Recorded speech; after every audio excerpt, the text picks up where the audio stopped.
हरे कृष्णा सभी भक्तवृंद को सादर प्रणाम। श्रीमद् भगवत गीता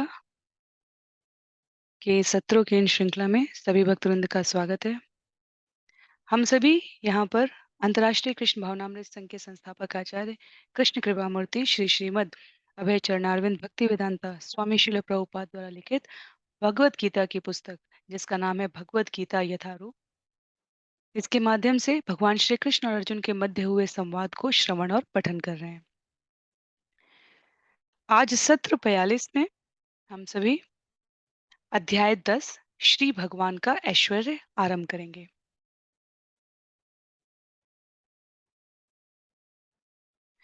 इस अध्याय में 42 श्लोक हैं।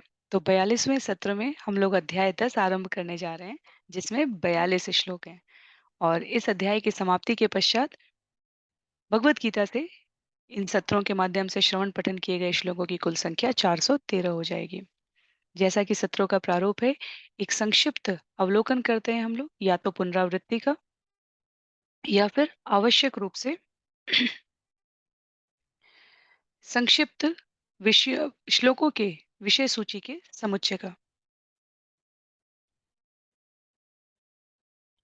और उसके पश्चात मंगलाचरण और तत्पश्चात एक एक श्लोक का वाचन, अनुवाद और श्रील प्रभुपाद द्वारा लिखे गए तात्पर्यों के माध्यम से विषय को समझने का प्रयास भक्तों के परस्पर संग में करेंगे। तो संक्षिप्त अवलोकन के लिए 42 श्लोकों को 4 प्रमुख समूहों में यहाँ पर वर्गीकृत किया गया है। श्लोक संख्या 1 से लेकर 7 तक कृष्ण को अचिंत्य और समस्त आध्यात्मिक तथा भौतिक जगतों के स्रोत के रूप में जानना। 8 से 11 तक विश्व प्रसिद्ध, ब्रह्मांड प्रसिद्ध, इस भौतिक जगत में प्रसिद्ध चतुश्लोकीय गीता का सार शुद्ध भक्ति को प्रस्तुत किया गया है। श्लोक संख्या 12 से लेकर 18 तक अर्जुन द्वारा कृष्ण की सर्वोच्च स्थिति को स्वीकार करना है। यहाँ अर्जुन कहेंगे, और ये श्लोक हमारे लिए साक्ष्य हैं, जहाँ जीव अध्याय 9 तक परम गुह्य ज्ञान प्राप्त करके भगवान के समक्ष उसकी स्वीकारोक्ति कर रहा है। अर्जुन हमारे प्रतिनिधि हैं, जीवों के सामान्य जनमानस के प्रतिनिधि हैं। और तत्पश्चात श्लोक संख्या 19 से लेकर 42 तक भगवान कृष्ण अपने ऐश्वर्यों के बारे में बताते हैं। तो आरंभ करते हैं मंगलाचरण से, और उसके पश्चात सभी से मेरा अनुरोध रहेगा, यदि आपके पास पुस्तक है तो पुस्तक का प्रयोग करेंगे और हम सभी इस संग में इस दिव्य विषय को श्रवण और पठन करेंगे। ओम अज्ञानतिमिरान्धस्य ज्ञानाञ्जनशलाकया चक्षुन्मीलितं येन तस्मै श्रीगुरुवे नमः। श्रीचैतन्यमनोभीष्टं स्थापितं येन भूतले स्वयं रूप कदा मह्यं ददाति स्वपदान्तिकम्। वन्देऽहं श्रीगुरो श्रीयुतपदकमलं श्रीगुरुन् वैष्णवांश्च श्रीरूपं साग्रजातं सहगणरघुनाथान्वितं तं सजीवं साद्वैतं सावधूतं परिजनसहितं कृष्णचैतन्यदेवं श्रीराधाकृष्णपादान् सगणललिता श्रीविशाखान्वितांश्च। हे कृष्ण करुणा सिंधो दीनबंधो जगतपते गोपेश गोपिका कांत राधा कांत नमोस्तुते। तप्त कांचन गौरांगी राधे वृंदावनेश्वरी वृषभानुसुते देवी प्रणमामि हरिप्रिये। वाञ्छाकल्पतरुभ्यश्च कृपा सिन्धुभ्य एव च पतितानां पावनेभ्यो वैष्णवेभ्यो नमो नमः। जय श्री कृष्ण चैतन्य प्रभु नित्यानंद श्री अद्वैत गदाधर श्रीवासादि गौर भक्तवृंद। हरे कृष्ण कृष्ण कृष्ण हरे हरे, हरे राम राम राम हरे हरे। हरे कृष्ण कृष्ण कृष्ण हरे हरे, हरे राम राम राम हरे हरे। हरे कृष्ण कृष्ण कृष्ण हरे हरे, हरे राम राम राम हरे हरे। हरे कृष्णा। तो पुनः सभी भक्तों को सादर प्रणाम। सत्र 42 में भगवत गीता के इन सत्रों की श्रृंखला के रूप में सभी का स्वागत है। हम सभी आज अध्याय 10 श्री भगवान का ऐश्वर्य आरंभ करने जा रहे हैं। जिनके पास पुस्तक है, विनम्र निवेदन के साथ अनुरोध है, आप पुस्तक के साथ श्रील प्रभुपाद के इस तात्पर्य के सहित विषय को श्रवण करें। अन्य सभी की सुविधा के लिए मैं यहाँ स्क्रीन पर श्लोक भी प्रस्तुत करूंगी।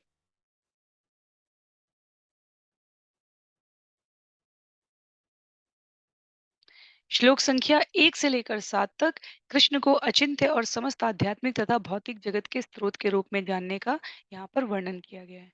तो क्या कहा गया है श्लोक संख्या 1 में? अध्याय 10 श्री भगवान का ऐश्वर्य। श्लोक संख्या 1 श्री भगवान उवाच भूय एव महाबाहो शृणु मे परमं वच यत्तेऽहं प्रीयमाणाय वक्ष्यामि हितकाम्यया। श्री भगवान ने कहा, हे महाबाहो अर्जुन, और आगे सुनो। चूंकि तुम मेरे प्रिय सखा हो, अतः मैं तुम्हारे लाभ के लिए ऐसा ज्ञान प्रदान करूंगा जो अभी तक मेरे द्वारा बताए गए ज्ञान से श्रेष्ठ होगा। तो अध्याय 9 में भगवान ने क्या कहा था? मैं तुम्हें परम गुह्य ज्ञान बता रहा हूँ। और यहाँ भगवान क्या कह रहे हैं? अध्याय 10 के आरंभ में भगवान ने ये अध्यायों का वर्गीकरण नहीं किया है। हम हमेशा कहते हैं, हमें ये स्मरण रहना चाहिए, वर्गीकरण आचार्यों ने किया है। तो 9वें अध्याय के अंत में श्लोक संख्या 34 में भगवान ने कहा था, मन मना भव मद भक्तो। भगवान ने भक्तों को मन अपने मन को उन पर केंद्रित करने के लिए निर्देशित किया था। और अध्याय 10 में भगवान कहते हैं, और आगे सुनो। क्या सुनो? भगवान के ऐश्वर्य का वर्णन है यहाँ पर। तो जिन पर एक भक्त को अपना मन केंद्रित करना चाहिए, उसकी विशिष्टता का यहाँ पर दिव्य वर्णन किया गया है, ताकि इस जगत के सुंदर, बलवान, वैभवशाली वस्तुओं को देखकर जीव श्री भगवान का स्मरण कर सके। इस अध्याय में हम देखेंगे, पशुओं में मैं ये हूँ, पक्षियों में ये हूँ, शब्दों में ये हूँ। इस प्रकार भगवान विभूतियों का वर्णन करेंगे, अपनी उपस्थिति की महत्ता का। तो अगली बार जब जीव जगत में कुछ भी सुंदर, बलवान, वैभवशाली, ऐश्वर्यशाली, बुद्धिमान, सामर्थ्यशाली देखे, तो किसको देख सके? भगवान को देख सके।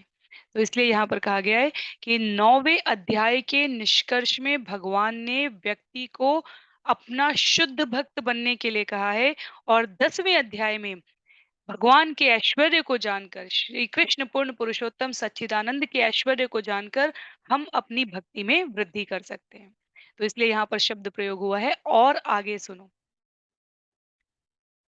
मैंने अपने ऐश्वर्य और कार्य का गुह्य ज्ञान प्रदान कर दिया है।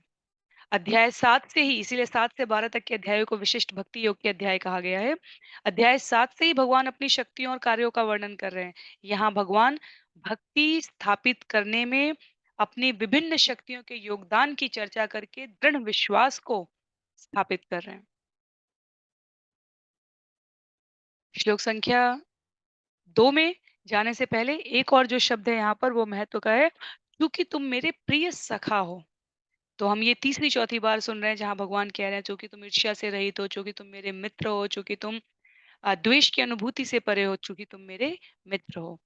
कृष्ण मित्र, सखा और भक्त की श्रेणी में कहते हैं कि भक्त की संगति में भगवान के विषय में श्रवण करने से भक्ति बढ़ती है। इसलिए जब हम जाप करने का भी प्रयास करते हैं, तो सदैव कहते हैं भक्तों के संग में जाप करने का प्रयास करना है हमें। भक्त के समाज में ही केवल ऐसी चर्चाएं की जा सकती हैं जो वास्तव में कृष्ण भावनामृत को समझने के इच्छुक होते हैं। तो अर्जुन से स्पष्ट शब्दों में भगवान के कहने का अभिप्राय प्राणी मात्र को ये संदेश, ये सूचना प्रेषित करने की है कि यदि हम भगवान के प्रिय बनना चाहते हैं, तो हमें भक्तों के संग में स्वयं के और परमार्थ के लाभ के लिए इन विषयों को श्रवण करने का प्रयास करना है। तो श्लोक संख्या 2 पर आते हैं। भगवान आगे कहते हैं, न मे विदु सुरगणा प्रभवम न महर्षय अहमादिर्हि देवानां महर्षीणाम च सर्वश। ना तो देवतागण मेरी उत्पत्ति या ऐश्वर्य को जानते हैं, और न महर्षि गण ही जानते हैं, क्योंकि मैं सभी प्रकार से देवताओं और महर्षियों का भी कारण स्वरूप हूँ। कारण अर्थात उनके उद्गम का स्वरूप हूँ। तो भगवान यहाँ पर स्पष्ट कहते हैं, देवता और महर्षि भी मुझसे उद्भूत होते हैं, इसलिए मेरी उत्पत्ति, मेरे ऐश्वर्य को पूर्णतया वो भी नहीं जानते हैं। श्रील प्रभुपाद यहाँ पर अभिव्यक्त करते हैं तात्पर्य में कि ब्रह्म संहिता में कहा गया है भगवान से बड़ा कोई नहीं है, बढ़कर कोई नहीं है। पूर्ण पुरुषोत्तम है भगवान, समस्त कारणों के कारण है। और यहाँ भगवान स्वयं इसकी पुष्टि करते हुए कहते हैं, देवता और ऋषियों का कारण भी मैं हूँ। इसलिए देवता और महर्षि तक मुझे पूर्णतया नहीं समझ सकते। उदाहरण ब्रह्म विमोहन लीला, उदाहरण गोवर्धन लीला। तो जब हम देवताओं के संदर्भ में इस प्रकार की बात कह रहे हैं, तो उनको निम्नतम या उच्चतर दिखाने के लिए नहीं कर रहे हैं। ये स्पष्ट करने के लिए कह रहे हैं कि अपने समस्त ऐश्वर्य और शक्तियों और स्वरूप को तो भगवान ने देवताओं के सामने भी अभिव्यक्त नहीं किया, क्योंकि वो भी उनसे उत्पन्न होते हैं। एक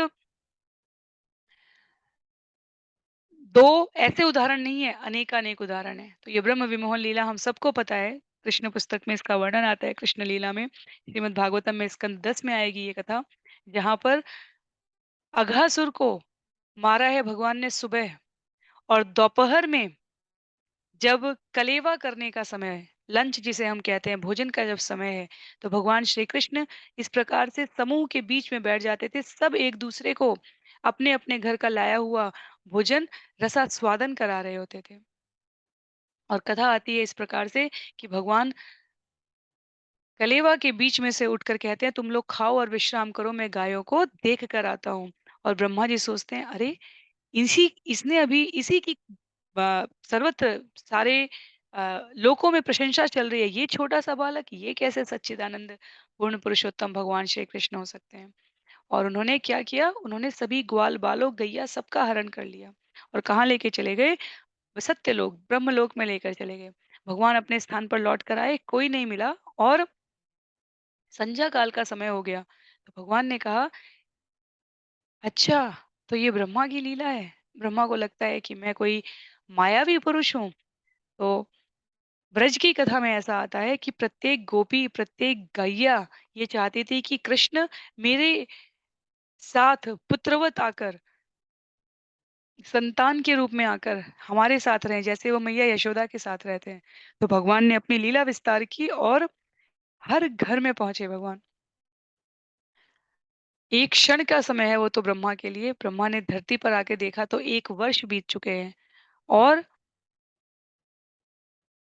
जिनको उन्होंने छुपाया है ब्रह्मलोक में, वो सब यहाँ धराधाम पर उपस्थित हैं। तो ब्रह्मा को अपनी गलती का आभास हो जाता है, और जब सभी को वो वापस लौटाते हैं, तब भगवान अपनी जो उनकी विभिन्न अंश, जो उनके विस्तार स्वरूप की लीला थी, उसको समेट लेते हैं।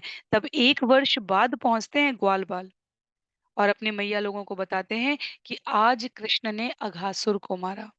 तो ये घटना 1 वर्ष पहले होती है। श्रील प्रभुपाद कहते हैं, आचार्य कहते हैं कि ब्रह्म विमोहन लीला समाप्त हो गई, 1 वर्ष बीत गया, और उठने के बाद सभी ग्वाल-बाल कहते क्या हैं, उस निद्रा से, ब्रह्म निद्रा से उठकर क्या कहते हैं कि ऐसा लगा जैसे आज बहुत लंबा सो लिया हमने।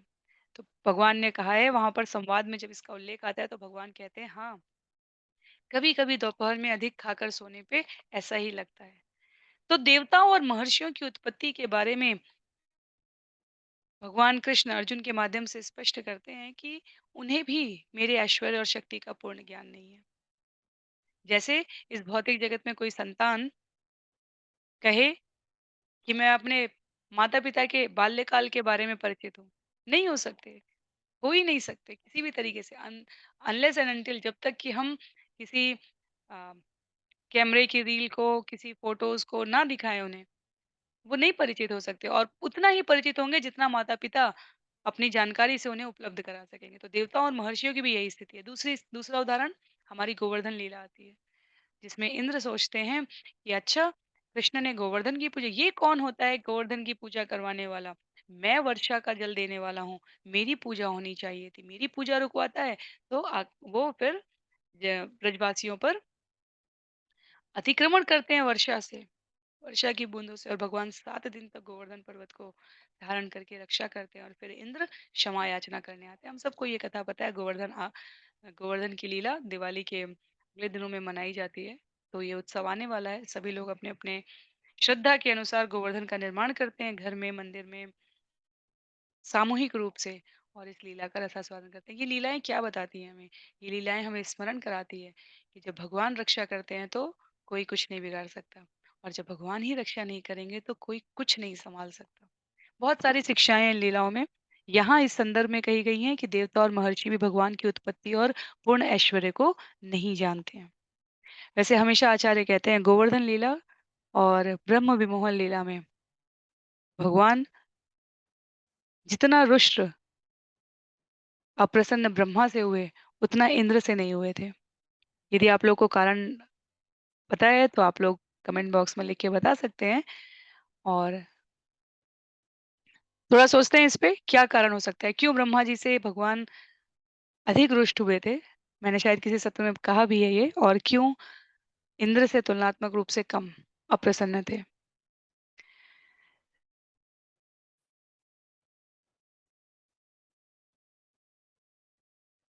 उसके पश्चात श्लोक संख्या 3 में अचिंत्य कारणों के कारण स्वरूप भगवान कहते हैं यो माम जमनादिम च वेत्ति लोक महेश्वरम असमूढ़ समर्थ्येषु सर्व पापे प्रमुच्यते।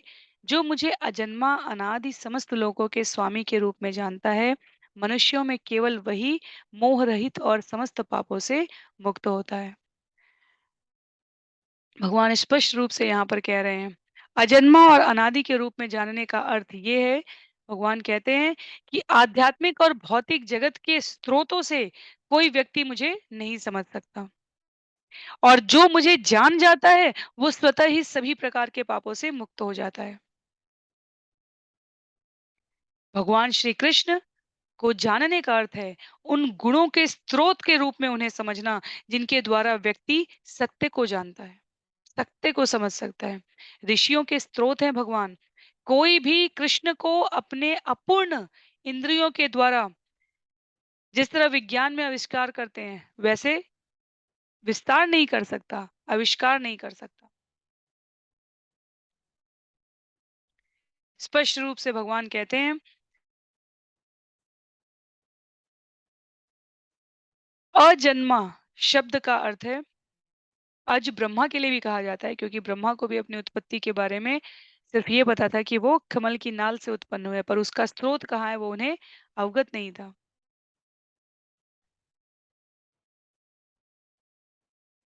किसी भी अर्थ में और संदर्भ में इंद्रियों के द्वारा सोचे जाने पर ऐसा लग सकता है कि ऐसे कैसे किसी वस्तु की या व्यक्ति की उत्पत्ति नहीं है और भगवान के लिए ये शत प्रतिशत सही है। बड़े बड़े देवता, ऋषि, महर्षि, मुनि सबके सृष्टा के रूप में भगवान है क्योंकि आज तक कोई नहीं कह पाया है कहीं किसी शास्त्र में किसी पुराण में किसी धर्म संप्रदाय मान्यता में पूरे विश्व में कोई नहीं कह पाया है कि उनकी व्यवस्था में जिसे वो भगवान कहते हैं उनकी उत्पत्ति किससे हुई है। तो लोग अपनी अपनी भाषा में किसी भी नाम से बुलाएं लेकिन किस रूप में जिस भी रूप में वो स्तुति कर रहे हैं उस इस रूप में उनकी उत्पत्ति किससे हुई है अंततः ये कोई नहीं बता सकता। सनातन धर्म स्पष्ट रूप से कहता है केवल भक्ति के द्वारा भगवान को जाना जा सकता है, अन्य किसी साधन के माध्यम से नहीं। और भगवान अपनी अध्यक्षता में जो भी कार्य कर रहे हैं वो शुभ और दूषित फलों से मुक्त है। इसलिए कहा गया है कि समस्त शुभों के शुभता के उद्गम है वे अनाश्रित कर्म फलम। तत्पश्चात तो ब्रह्मा जी और इंद्र में भगवान ब्रह्मा से अधिक अप्रसन्न थे और उसका कारण ये था कि ब्रह्म विमोहन लीला में ब्रह्मा ने भगवान को उनके भक्तों से दूर किया था और इंद्र ने जब गोवर्धन लीला के रूप में अपनी अप्रसन्नता व्यक्त की थी तब पूरा व्रज वृंदावन भगवान के साथ था। दूसरा, इंद्र और ब्रह्मा में ब्रह्मा की पदवी ऊपर है तो जिसकी जितनी बड़ी जिम्मेदारी होती है उससे उतनी बड़ी पद प्रतिष्ठा होती है उससे उतनी अधिक जिम्मेदारी पूर्ण व्यवहार की अपेक्षा की जाती है।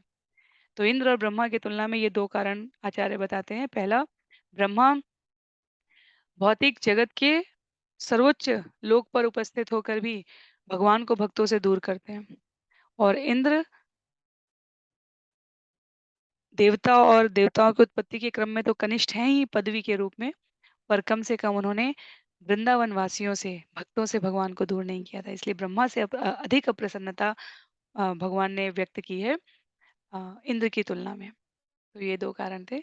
श्लोक संख्या 4 और 5 में साथ-साथ यहाँ पर प्रस्तुत किए गए बुद्धि ज्ञान सम्मोहम बुद्धि ज्ञानम असम्मोह क्षमा सत्यम दमः शमा सुखम दुःखम भवो भावो भयं चाभयमेव च अहिंसा समता तुष्टि तपोदानं यशो यश भवन्ति भावभूतानां मत्त एव पृथग्विदा बुद्धि ज्ञान संशय तथा मोह से मुक्ति क्षमा भाव सत्यता इंद्रिय निग्रह मन निग्रह सुख तथा दुख जन्म मृत्यु भय अभय अहिंसा समता तुष्टि तप दान यश तथा अपयश जीवों के ये विविध गुण मेरे ही द्वारा उत्पन्न हैं।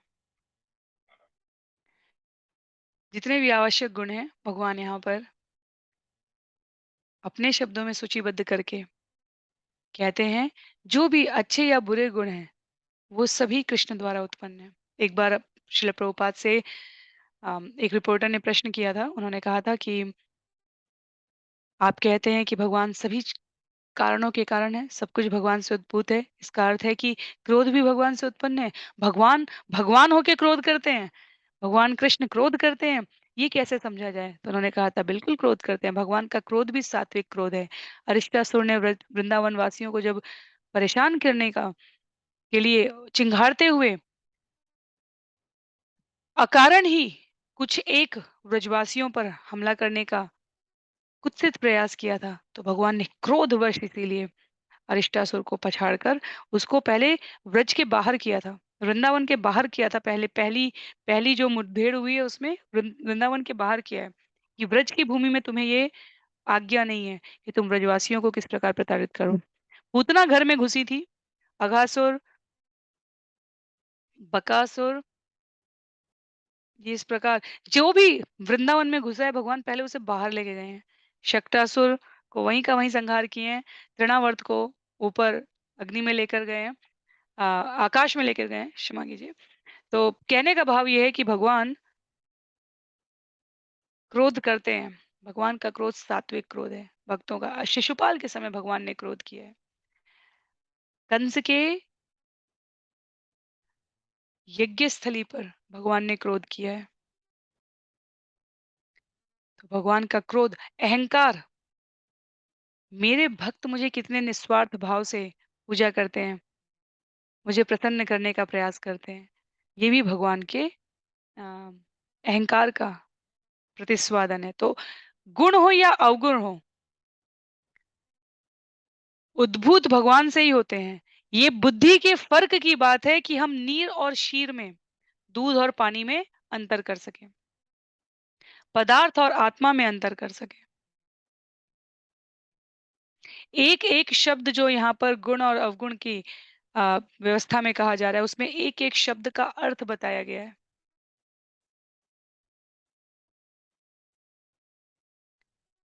क्षमा कीजिए।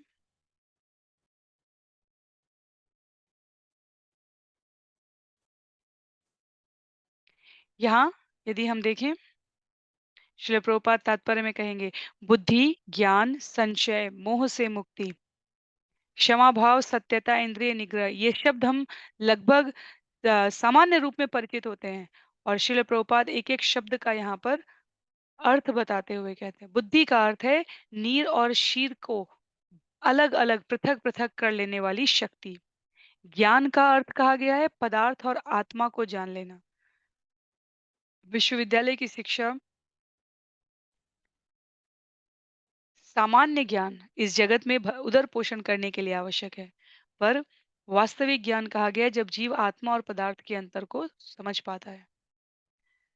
असम्मोहम अर्थात संशय तथा मोह से मुक्ति प्राप्त करना। आंख बंद करके कुछ भी नहीं स्वीकार करना है। शास्त्रार्थ करने में कोई आपत्ति नहीं है, पर सही स्रोत से ज्ञान को स्वीकार करना चाहिए, जिससे जीवन में संशय और मोह से मुक्ति मिले। सहिष्णु होना चाहिए, मनुष्य को क्षमा का अभ्यास करना चाहिए और सत्यम का अर्थ है तथ्यों को सही रूप में अन्यों के लाभ के लिए प्रस्तुत करना। तथ्यों को तोड़ना मरोड़ना नहीं, सही रूप में अन्यों के लाभ के लिए प्रस्तुत करना।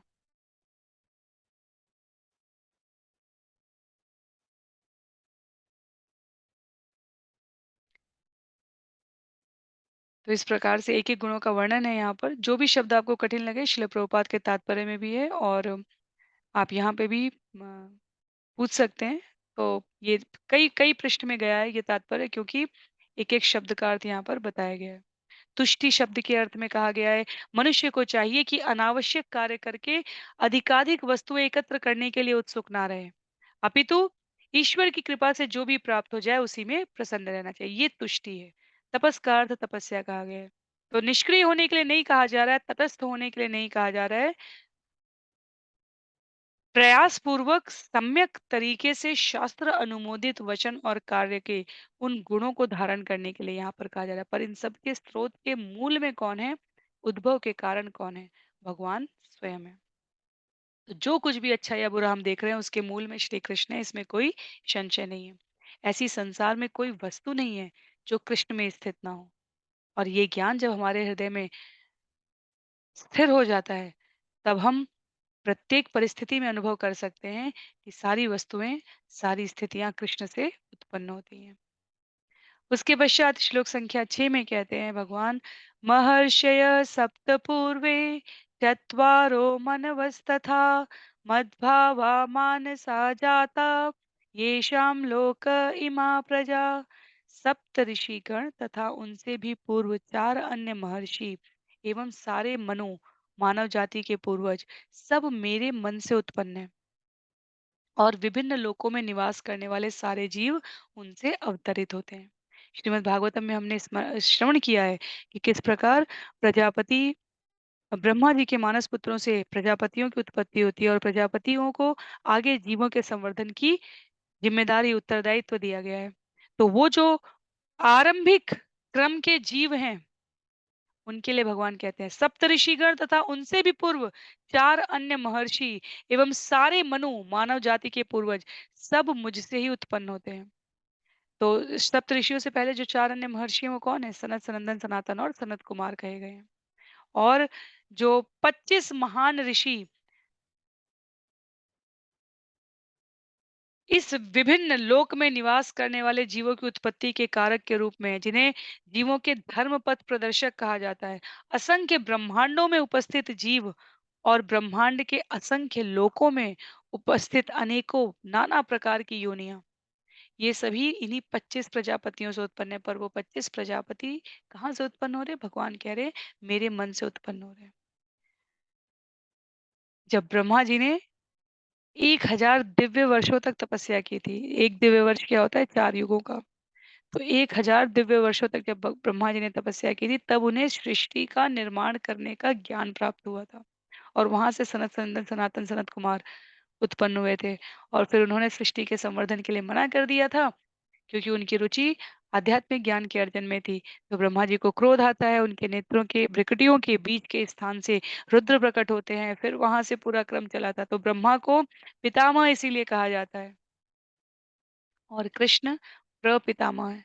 अभी श्लोक संख्या अध्याय 11 में श्लोक संख्या 39 में इसका वर्णन आएगा। यहाँ पर श्रील प्रभुपाद हमें इंगित कर रहे हैं। तो भगवान कह रहे हैं कि सभी महर्षि, सप्तऋषि, चार ऋषि, अनेकों प्रकार के प्रजापति और नाना प्रकार के विभिन्न ब्रह्मांड के योनियों के जो जीव हैं, सबकी उत्पत्ति का स्रोत मैं हूँ।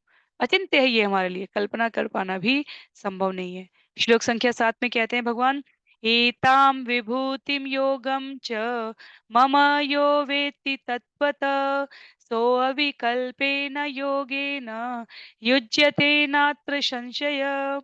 जो मेरे इस ऐश्वर्य तथा योग से पूर्णतया आश्वस्त है, वह मेरी अनन्य भक्ति में तत्पर होता है। इसमें तनिक भी संदेह नहीं है। तो जब एक बार जीव पूर्ण समर्पण के साथ भगवान के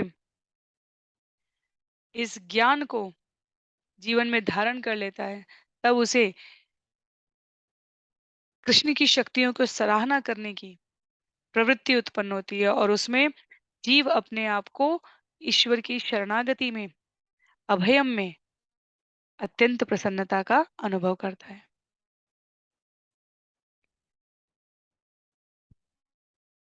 इस प्रकार से श्लोक संख्या 1 से लेकर 7 तक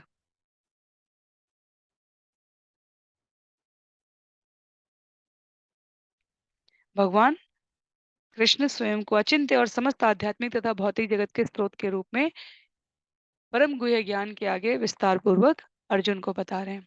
तत्पश्चात श्लोक संख्या 8 से लेकर 11 तक गीता का सार शुद्ध भक्ति चतुश्लोकीय गीता का उल्लेख किया गया है। क्या कहा गया है?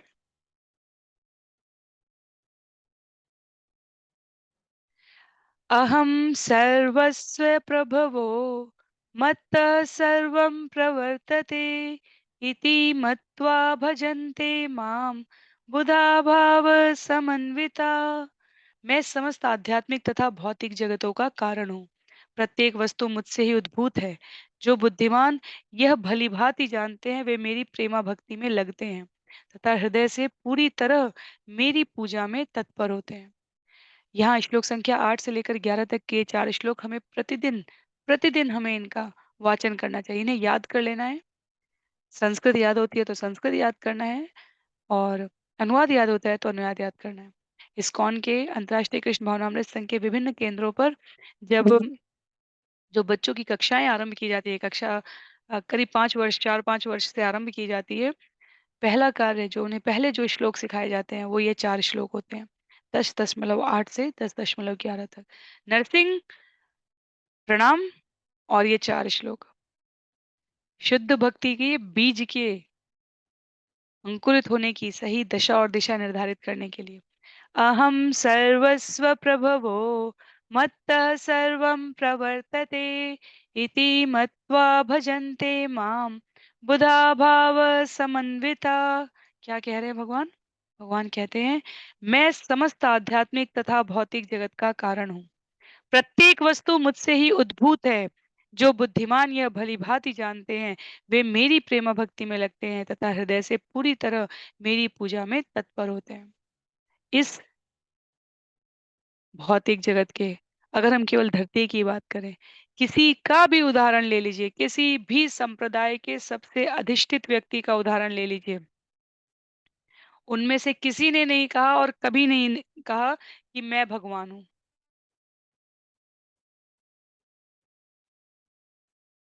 मैं आपको एक पूरी लिस्ट दिखाती हूँ।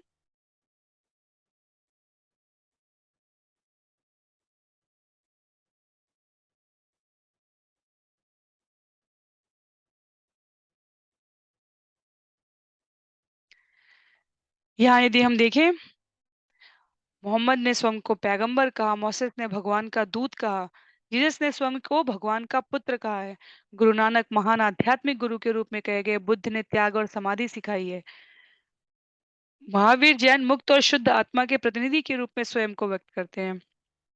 और आचार्य कहते हैं जब इनमें से किसी ने भी स्वयं से स्वयं को भगवान नहीं कहा तो फिर वास्तव में भगवान है कौन? भगवान 10.8 में कहते हैं मैं सभी आध्यात्मिक तथा भौतिक जगत का कारण हूँ। प्रत्येक वस्तु मुझसे उद्भूत है और जो यह जानते हैं वे मेरी भक्ति में लगते हैं, मेरी पूजा में पूरी तरह समर्पित होते हैं। तो जिन्होंने इन उपदेशों को श्रवण किया है अभी तक, वही समझ सकता है कि भौतिक तथा आध्यात्मिक जगत के मूल में वास्तव में श्री कृष्ण है। और इस आश्वस्ति मात्र से वह भगवत भक्ति में स्थिर हो जाता है। तो कभी भी किसी अन्य प्रकार की टीकाओं से मूर्खों के द्वारा दिए गए असत्य भाषण से वो पदभ्रष्ट नहीं होता, पूरा वैदिक साहित्य स्वीकार करता है। अथर्ववेद में गोपाल तापनी उपनिषद का उल्लेख करते हुए यहाँ श्रील प्रभुपाद कहते हैं, नारायण उपनिषद में कहते हैं, उसके पश्चात पूरे क्रम में जाते हुए महाउपनिषद का उल्लेख करते हैं। ब्रह्मा और शिव जी के सृष्टा के रूप में मोक्ष धर्म में कहा गया है। वाराह पुराण का उल्लेख किया है श्रील प्रभुपाद ने यहाँ इस श्लोक के तात्पर्य में। सभी श्लोकों के सभी संदर्भित टिप्पणियों के मूल स्रोत के रूप में क्या है? भगवान कृष्ण समस्त उत्पत्तियों के स्रोत हैं और वे सर्व कारण कारणम, सभी कारणों के कारण हैं। तो कृष्ण से बढ़कर वास्तव में कोई भी नियंता नहीं है। और कृष्ण भावना भावित व्यक्तियों को चाहिए कि कभी भी अनमनस्क शुष्क दार्शनिकों द्वारा दिए गए तथ्यों से अपने आप को भ्रमित ना करें, अप्रामाणिक भगवत गीता की टीकाओं से दूर रहें और उन व्याख्याओं से शीघ्रातिशीघ्र अपने आप को विलग कर लें जिसमें भगवान की प्रामाणिकता पर किसी भी प्रकार का संशय किया गया है। दृढ़तापूर्वक कृष्ण भावनामृत में अग्रसर होने का प्रयास करें।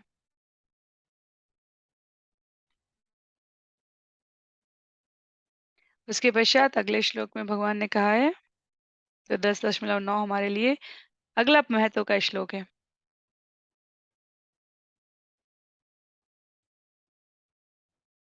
जब हमें एक बार इस ऐश्वर्य का ज्ञान हो जाएगा कि भगवान समस्त कारणों के कारण हैं, तो हम कैसा व्यवहार करेंगे?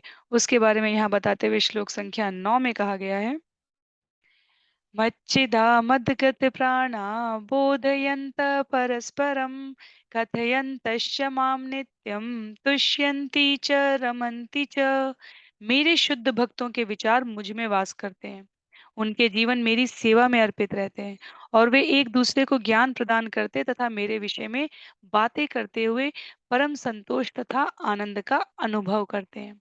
तो जब एक बार जीव भगवान के स्वरूप को जान गया, स्रोत, स्वामी, उपभोक्ता, नियंता, सब कुछ भगवान है। और जब इन ऐश्वर्य को जान गया जीव भगवान के, तो वो कैसे व्यवहार करेगा? स्रोत है, स्वामी है, उपभोक्ता है और नियंता है। सोर्स, प्रोपराइटर, एंजॉयर और कंट्रोलर। आचार्य कहते हैं इसके अतिरिक्त इस जगत में और कोई संबंध नहीं है। स्रोत, स्वामी, उपभोक्ता और नियंता, उसको संचालित करने वाले। जब इसको जान लिया तो इस श्लोक संख्या 9 में बताया गया है कि वो कैसे व्यवहार करता है। तो पहले संबंध की बात हुई है श्लोक संख्या 8 में। श्लोक संख्या 9 में अभिधेय, क्या क्या व्यवहार करना चाहिए। तो जीव के लिए कहा गया है भक्त के रूप में क्या लक्षण धारण होने चाहिए जीव के भीतर। निरंतर भगवान की दिव्य प्रेम भक्ति में रमे रहते हैं, अपना मन भगवान के चरण कमलों से हटाते नहीं हैं, दिव्य विषयों की चर्चा करते रहते हैं। अहर्निश दिन और रात उनके हृदय और आत्माएं कृष्ण में निमग्न रहती हैं। गोपियों की जिस रास लीला के बारे में कहा जाता है, भगवत गीता और श्रीमद् भागवतम में स्पष्ट उल्लेख है। गोपियों का भौतिक शरीर जहाँ जिस क्रिया में थे वहीं उपलब्ध था, अपनी माताओं के पास, अपनी संतानों के पास, अपने पतियों के पास। और दिव्य देह, आध्यात्मिक देह ने गमन किया था जंगल में, जब प्रसिद्ध रासलीला का उल्लेख आता है। स्पष्ट रूप से श्रील व्यास देव जी वहां पर व्यक्त करते हुए कहते हैं, गोपियां अपना भौतिक देह बेसुध होकर वहीं छोड़ गई थी जहां वो पड़ा हुआ था, और आध्यात्मिक देह स्वरूप को धारण करके उन्होंने भगवान के साथ रास विलास, हास परिहास को मान्यता दी है। तो निरंतर, इसलिए शब्द यहाँ पर प्रयोग हुआ है, निरंतर कृष्ण में निमग्न रहती हैं आत्माएं और भगवान के विषय में बातें करने में उन्हें आनंद का अनुभव होता है। तो संबंध, जो शास्त्रों की शिक्षाएं हैं वो 3 शब्दों में कही जाती है। संबंध क्या है जीवन का? परमात्मा के साथ हमारा संबंध क्या है? अभिधेय, हमें किस प्रकार का व्यवहार करना चाहिए? और प्रयोजन, क्या परिणाम प्राप्त होता है ऐसा करने से? तो अगले 2 श्लोकों में हमें प्रयोजन पता चलेगा। भगवान बताएँगे वहाँ पे कि परिणाम परिणाम के रूप में भगवान अपने भक्तों के साथ किस प्रकार व्यवहार करते हैं। श्लोक संख्या 9 में भक्त भगवान के साथ कैसा व्यवहार करते हैं, उसका वर्णन किया गया है। तो एक-एक गुण है यहाँ पर भगवान के भक्तों की, जो इस बात की ओर संकेत करती हैं कि भक्त के लक्षण क्या हैं। तत्पश्चात श्लोक संख्या 10 में तेषां सततयुक्तानां भजतां प्रीतिपूर्वकं ददामि बुद्धियोगं तं येन मामुपयान्ति ते। भगवान के चरित्र का, गुणों का, लीलाओं का गान करने से, ध्यान करने से परिणाम क्या होता है? जो प्रेम पूर्वक मेरी सेवा करने में निरंतर लगे रहते हैं, उन्हें मैं ज्ञान प्रदान करता हूँ। कौन-सा ज्ञान? जिसके द्वारा वे मुझ तक आ सकते हैं। ददामि बुद्धि योगम, बुद्धि योगम शब्द महत्व का है। ये न मामो पयांति थे, जिससे वो मुझे प्राप्त कर सकें, मुझ तक आ सकें। और श्रील प्रभुपाद कहते हैं, बुद्धि योगम शब्द बहुत महत्व का है। बुद्धि योग कृष्ण भावनामृत में रहकर कार्य करने को कहते हैं। भगवान ने अध्याय 2 में अर्जुन को कहा था कि मैं तुम्हें वो ज्ञान दूँगा जिससे तुम्हें स्पष्ट हो कि मेरे विचारों में निमग्न रहकर कार्य कैसे किया जाता है। कृष्ण भावनामृत में रहकर कार्य करने को उत्तम बुद्धि कहा गया है। बुद्धि के द्वारा कृष्ण भावनामृत चेतना को धारण करके समस्त कर्मों को भगवान की प्रसन्नता के लिए निमित्त बनकर अर्पित करते हुए समस्त कर्म फलों, ये कार्य बुद्धि योग कहा गया है। तो जब उन्नति करने के लिए जो चरम लक्ष्य है, कृष्ण भावनामृत चेतना को प्राप्त करना, वो बुद्धि योग की उत्तम बुद्धि योग से ही प्राप्त किया जा सकता है। तो यहाँ पर भगवान कहते हैं कि मैं वो अवसर प्रदान करता हूँ, किस कौन सा अवसर जिससे वो मुझ तक आ सकता है। और श्लोक संख्या 11 में तेषामेवानुकम्पार्थं महं ज्ञानं जमत्तमम् नाश्याम्यात्मभावस्तो ज्ञानदीपेन भास्वता। मैं उन पर विशेष कृपा करने के हेतु उनके हृदयों में वास करते हुए ज्ञान के प्रकाशमान दीपक के द्वारा अज्ञान जन अंधकार को दूर करता हूँ।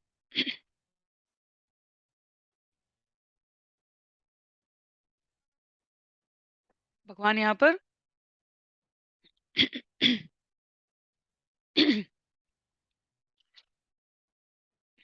कहते हैं विशेष कृपा करने के हेतु उनके हृदयों में वास करते हुए ज्ञान के प्रकाशमान दीपक के द्वारा।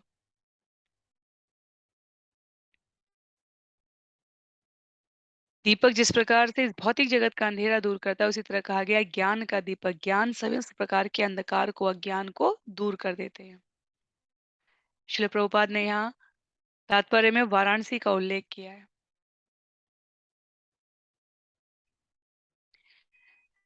जब चैतन्य महाप्रभु वाराणसी में गए थे, तो वो कर्मकांड की नगरी के रूप में था। वहां वेद, वेदांग, उपनिषद इन पर रूखी सूखी चर्चाएं चला करती थी और भक्ति, नृत्य, वाद्य यंत्रों का प्रयोग, ये सब कुछ कहा जाता था ये अनपढ़ों की भाषा है।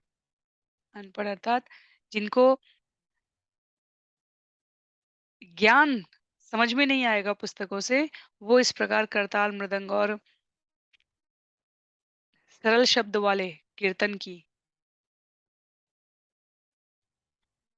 व्यवस्था में अपने आप को अर्पित करेंगे। जो श्लोक नहीं पढ़ सकते, जो बड़ी-बड़ी बातें ज्ञान नहीं समझ सकते, वो हरि नाम की चर्चा करेंगे। और श्रील प्रभुपाद उल्लेख करते हुए कह रहे हैं, चैतन्य महाप्रभु से कहा कि यहाँ पर तो कोई भी भक्ति को इतनी आसानी से जमने नहीं देगा। और चैतन्य महाप्रभु ने कहा था, मैं भक्ति के बीज बिखेर कर जा रहा हूँ वाराणसी की इस धरा पे, काशी की इस भूमि में। समय आने पर ये पुष्पित और पल्लवित होकर विशालकाय वृक्षों का आकार लेंगे। तो भक्त यही करने का प्रयास करता है, जहाँ है वहाँ अपनी ओर से सरलता, सहजता, विनम्रता से हरिनाम का आचार पहले स्वयं व्यवहार करेगा और फिर प्रचार करेगा। और समयांतर पर कंकड़ीले धरातल पर भी यदि एक बीज रुक गया, तो अनुकूल परिस्थितियों में वो अंकुरित होकर विशालकाय वृक्ष बन जाएगा। तो बनारस के यहाँ वर्णन है, बनारस के जो प्रभावशाली विद्वान प्रकाशानंद सरस्वती और उनके अनुयायी थे, उन्होंने भावुक कहकर उपहास किया था। और चैतन्य महाप्रभु जब बनारस की गलियों में हरे कृष्ण चैतन्य, हरे कृष्ण महामंत्र का, हरे कृष्णा कृष्ण कृष्ण हरे हरे, हरे राम राम राम हरे हरे, इसका गान करते हुए चले, तो हजारों की हजारों हजार की जनता ने उनका अनुसरण किया था। तो इस प्रकार से जो भगवान के भक्त हैं, वो यदि अपनी भक्ति में एकनिष्ठ रहकर व्यवहार करते हैं, तो अंतर से कृष्ण स्वयं उनकी सहायता करते हैं, इसमें कोई संशय नहीं है। और जब भगवान सहायता करते हैं, तो जन्म जन्मांतर का, करोड़ों जन्मों का जो भौतिक संसर्ग का कल्मश है, जिससे मनुष्य का हृदय भौतिकता की धूलि से मल से आच्छादित हो चुका है, वो इस हरे कृष्ण का जाप सुनकर शुद्ध ज्ञान प्राप्त कर सभी प्रकार के आच्छादित कल्मशों से मुक्त हो जाता है। हरिनाम जाप की महिमा और भगवान प्रसाद की महिमा की तो कथाओं की पूरी श्रृंखला है। नाम और भगवान का प्रसाद निश्चित रूप से प्रभाव डालेगा। समय लग सकता है, जितनी जन्म जन्मांतर की कालिमा होगी उसको वो हटने में उतना समय लग सकता है, पर निश्चित रूप से प्रभाव डलता है, निश्चित रूप से। तो इस प्रकार से ये करीब-करीब श्लोक संख्या 11 तक गीता के सार के रूप में भगवान ने पहले 1 से 7 तक अपने अचिंत्य भाव के बारे में बताया, फिर शुद्ध भक्ति के बारे में बताया है। तो श्लोक संख्या 12 से लेकर 18 तक अर्जुन द्वारा कृष्ण की सर्वोच्च स्थिति को स्वीकार किया जाएगा। अब यहाँ श्लोक संख्या 12 से अर्जुन बोलना आरंभ करेंगे। क्या कह रहे हैं अर्जुन? अर्जुन उवाच परं ब्रह्म परं धाम पवित्रं परमं भवान् पुरुषं शाश्वतं दिव्यम् आदिदेवम् अजं विभुम् आहुस्त्वां ऋषयः सर्वे देवर्षि नारदस्तथा असितो देवलो व्यास स्वयं चैव ब्रवीषि मे। अर्जुन ने कहा, आप परम भगवान, परम धाम, परम पवित्र, परम सत्य हैं। आप नित्य दिव्य आदि पुरुष अजन्मा तथा महानतम हैं। नारद असित देवल तथा व्यास जैसे ऋषि आपके इस सत्य की पुष्टि करते हैं और अब आप स्वयं भी मुझसे प्रकट कह रहे हैं। तो अनेक विभूतियों का यहाँ पर उल्लेख करते हुए अर्जुन कहते हैं कि आपके द्वारा इस ज्ञान को परम गुह्य ज्ञान के आगे जाकर शुद्ध भक्ति के इन लक्षणों का चारित्रिक वर्णन करने पर मेरी सारी शंकाएं समाप्त हो गई हैं। आप पर ब्रह्म हैं। जीव अज्ञानवश अपने आप को आपसे स्वतंत्र समझ सकता है, पर सब कुछ आपके आश्रय में है। तो ये स्वीकारोक्ति है अर्जुन की, जो इस बात की सम्मति देती है कि जब जीव ध्यान पूर्वक भगवान के वचनों का जीवन में पालन करने लगता है, तब अंतस से भगवान उपस्थित होकर वो मार्गदर्शन देते हैं, वो बुद्धि देते हैं, वो नीर और शीर का अंतर करने की विवेकशीलता देते हैं, जिसमें जीव भगवान की पूर्ण अवस्था को, पूर्ण व्यवस्था को समझ पाए और भगवत गीता को श्रवण करने वाले, भगवत गीता का पठन करने वाले, भगवत गीता को स्मरण करने वाले इसे प्रामाणिक गुरु शिष्य परंपरा प्रणाली में जब सीखते हैं, तब इस प्रकार के अकाट्य विश्वास के भाव प्रस्फुटित होते हैं। श्लोक संख्या 14 में कहते हैं अर्जुन, सर्वमेतद् मन्ये यन्मां वदसि केशव नहि ते भगवन् व्यक्तिं विदुर्देवा न दानवा। हे कृष्ण, आपने मुझसे जो कुछ कहा है उसे मैं पूर्णतया सत्य मानता हूँ। हे प्रभु, ना तो देवतागण ना असुरगण ही आपके स्वरूप को समझ सकते हैं। तो क्यों? क्योंकि उनमें ईर्ष्या है, द्वेष है, वो भक्त नहीं है, वो सखा नहीं है। इसलिए असुरगण तो समझ ही नहीं सकते हैं, पर देवतागण जो भक्त होते हैं वो भी कभी-कभी स्वभाववश, वो इस भौतिक जगत में ही है ना, तो स्वभाववश आपके स्वरूप को नहीं समझ पाते। अर्जुन को यहाँ पर समझ में आ गया कि भगवान परम सत्य कृष्ण पूर्ण पुरुषोत्तम संपूर्ण है और मनुष्य रूप में अर्जुन हमें अपने शब्दों से, अपने हाव भाव से ये स्पष्ट कर रहे हैं कि हमें इसी पथ का अनुसरण करना चाहिए। तो भगवान इस ज्ञान प्रणाली परंपरा को पुनः स्थापित करने के लिए अर्जुन का चुनाव करते हैं, अर्थात भगवान कहते हैं वो हर व्यक्ति इस ज्ञान को जानने, पाने और व्यवहार में लाने का अधिकारी है, जो मित्र है, सखा है, समर्पित शरणागति भाव से मुझे स्वीकार करता है। श्लोक संख्या 15 में अर्जुन कहते हैं, स्वयम् एवात्मनात्मानं वेत्तं त्वं पुरुषोत्तम भूतभावन भूतेश देवदेव जगतपते।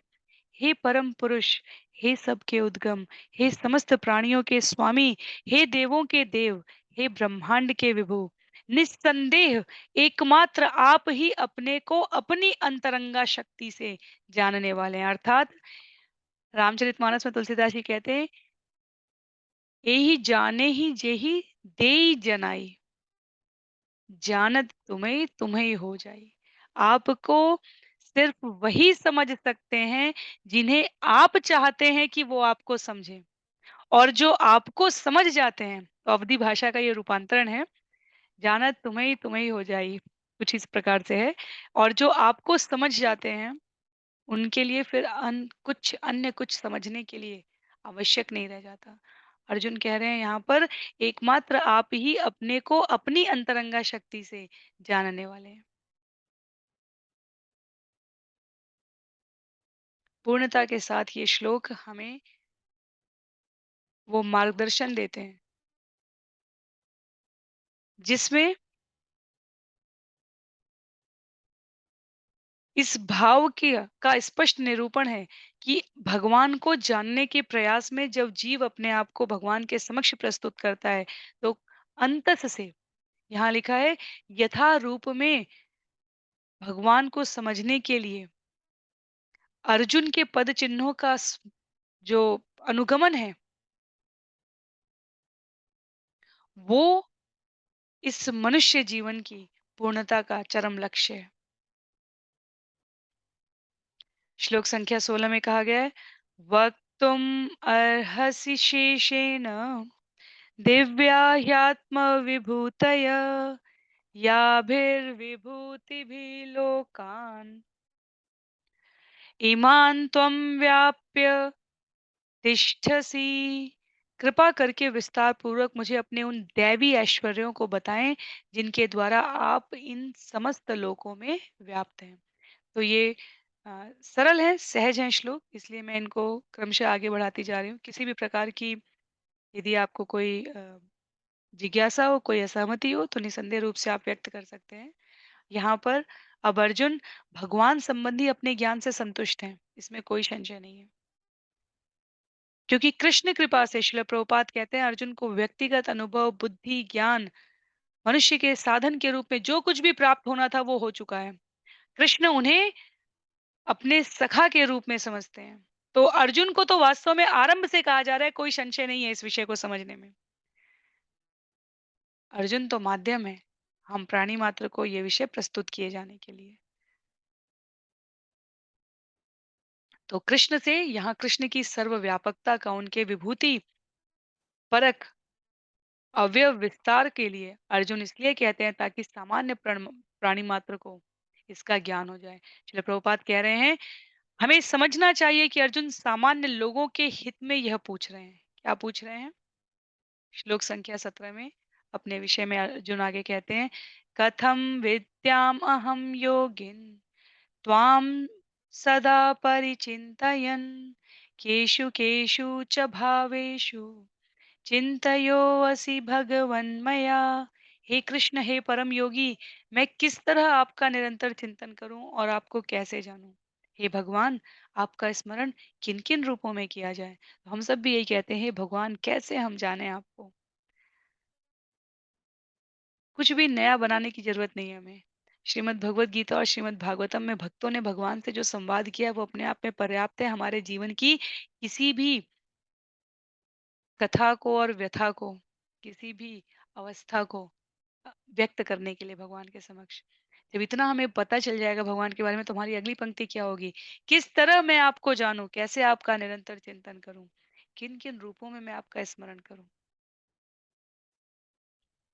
अर्जुन भक्त हैं, वैष्णव हैं, और दयालु भाव से सामान्य जन के लिए भगवान के सर्वव्यापक रूप के ज्ञान के द्वार को खोल रहे हैं।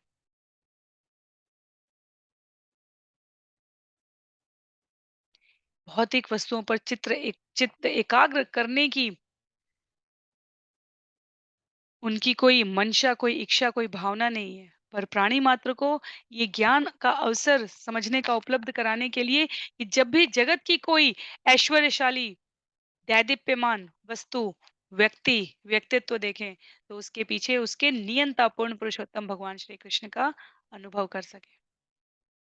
तो आज के सत्र के लिए अंतिम श्लोक, श्लोक संख्या 18 को देखते हैं और उसके पश्चात श्लोक संख्या 19 से विषय को अगले सत्र में श्रवण करेंगे।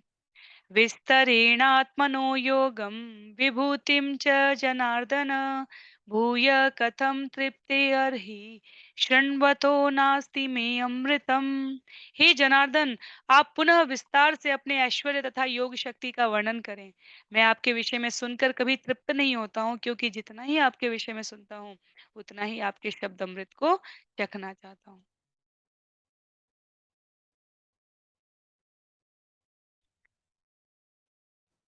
दिने दिने नवम नवम नमामि नंद संभवम। जितना सुनते जाते हैं उतना और अधिक चखने को जी चाहता है। नैमिषारण्य में शौनकादि ऋषियों का स्कंद 1 अध्याय 1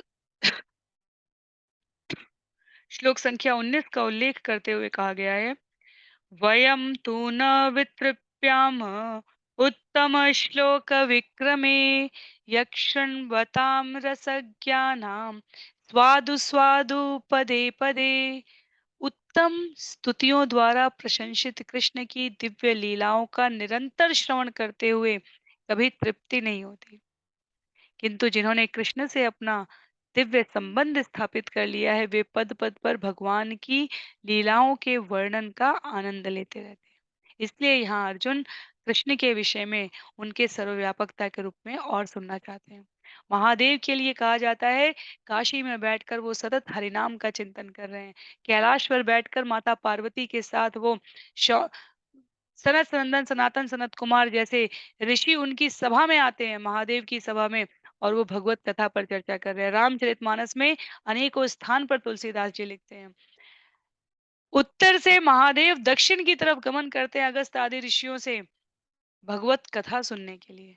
और उसी कथा के वर्णन के प्रसंग में आता है कि जब एक बार सती के संग भगवान कथा सुनकर लौट रहे थे, तो एक बार के त्रेता युग में जब महादेव कथा सुनकर लौट रहे हैं, तो इधर से महादेव और सती जा रहे हैं और सामने से राम और लक्ष्मण विलाप करते हुए, विलाप अर्थात माता सीता का हरण हो चुका है लीला में, और वो हे सीते हा सीते करते हुए एक एक वृक्ष और पत्तियों से पूछते हैं, तुमने मेरी सीता को देखा है? और सती कहती है, कैसे माया का प्रभाव होता है। सती कहती है, जिनकी कथा हम श्रवण करके आ रहे हैं, वो क्या ये भगवान इस प्रकार से हैं? महादेव ने कहा कि वो लीला कर रहे हैं। महादेव प्रणाम करते हैं और सती कहती हैं, मैं परीक्षा लूंगी। यदि ये भगवान है तो मैं परीक्षा लूंगी। भगवान ने, महादेव ने कहा, भगवान परीक्षा के विषय नहीं होते हैं, भगवान प्रतीक्षा के विषय होते हैं। शबरी ने प्रतीक्षा की है, भगवान उनके आश्रम पर पहुंचते हैं। सती यहाँ परीक्षा लेने जा रही हैं, और सती वहां रामचरितमानस में वर्णन आता है, सती माता सीता का रूप धर के, और जिधर से राम और लक्ष्मण आ रहे थे उधर से सामने से जाती हैं। लक्ष्मण जी ने देखा तो कहा, ये आज सती और सीता के वेश में। तो आचार्य कथावाचक इसको हास्य में कहते हैं कि लक्ष्मण ने कहा कि ये वाला अध्याय तो भगवान ने मुझे भी नहीं बताया था। चलिए देखते हैं क्या होता है। तो राम और लक्ष्मण सामने हैं और उनके सामने सती सामने से जा रही हैं, और भगवान भी संकुचित हैं। लीला रूप है, भगवान संकुचित नहीं होते, पर भगवान को ऐसे विनोद करने में आनंद आता है भक्तों के संग में। सती की परीक्षा लेने की स्थिति यहाँ पर किसी भी प्रकार से उनकी उनकी जो अधीक्षक की स्थिति है उससे उन्हें भिन्न नहीं करती। कई बार भगवान के पार्षद ही ऐसी लीलाएं करते हैं। तो सती को देखकर भगवान कहते हैं, आप अकेले इस निर्जन वन में, शंभू कहाँ है? क्यों? क्योंकि माता, क्योंकि सती है, इसलिए सीता से संबोधित नहीं कर सकते। सीता के रूप में आ रही हैं सामने से सती। तो लक्ष्मण किंग कर्तव्य विमूढ़ से दिख रहे हैं। अचंभित हैं, आश्चर्य में हैं, शब्द नहीं है। और भगवान कहते हैं, राम कहते हैं कि यदि मैं सती बुलाता हूँ, तो सीता के वेश में है, गलत हो जाएगा। और यदि सीता बुलाता हूँ, तो गलत हो जाएगा, क्योंकि वास्तव में मैं जानता हूँ कि वो सती हैं। तो सती और सीता के द्वंद से अपने आप को अलग रखते हुए भगवान ने कहा, "आप इस निर्जन वन में अकेले क्या कर रही हैं? शंभू कहाँ है?" और इतने पर तो सती वहाँ से निकल जाती हैं। पर जो आचार्य हमें सूत्र देते हैं, वो क्या देते हैं? भगवान परीक्षा के विषय नहीं है, भगवान प्रतीक्षा के विषय हैं। यहाँ पर शौनकादि ऋषियों का स्कंद 1 का ये जो श्लोक है, उससे मुझे ये विषय स्मरण आया कि उन्होंने दिव्य संबंध स्थापित कर लिया है, तो पद-पद पर भगवान की लीलाओं के वर्णन का आनंद ले रहे हैं। तो अर्जुन की वही स्थिति है यहाँ पर। अर्जुन कह रहे हैं कि आपके संबंध में कोई भी आख्यान अमृत के तुल्य है।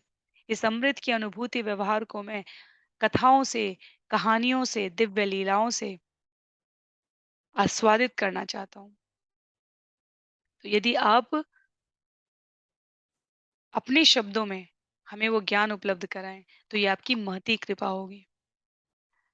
तो ये श्लोक संख्या 19 से जो विषय आरंभ होने जा रहा है इस अध्याय का, जहाँ 19 से 42 तक भगवान कृष्ण अपने ऐश्वर्यों के बारे में बताने जा रहे हैं। इसे हम लोग अगले सत्र में श्रवण करने का प्रयास करेंगे। तो आज के लिए सत्र को यहीं पर समाप्त करते हैं। किसी भी प्रकार की टिप्पणी के लिए आप सभी का स्वागत है। सहमति और असहमति दोनों स्वर में।